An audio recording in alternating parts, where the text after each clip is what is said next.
Challakere to Hosapete Ballari highway ಇದು. Red soil highway attach 1 ಎಕರೆ ಇದೆ. ಏನಾದರೂ ಲೇಔಟ್ ಮಾಡ್ಬೋದು,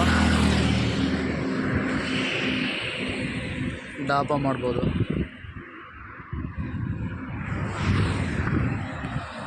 ಪಕ್ಕದಲ್ಲೇ ಏನೋ ಒಂದು ಸ್ಕೂಲು ಆ ಥರದ್ದೊಂದು ಡೆವಲಪ್ ಮಾಡಿದ್ದಾರೆ.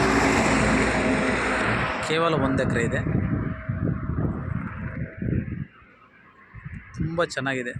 ರೆಡ್ ಸಾಯಿಲು ಅಗ್ರಿಕಲ್ಚರ್ ಕೂಡ ಮಾಡ್ಬೋದು, ಏನು ಬೇಕಾದ್ರೂ ಮಾಡ್ಕೋಬೋದು.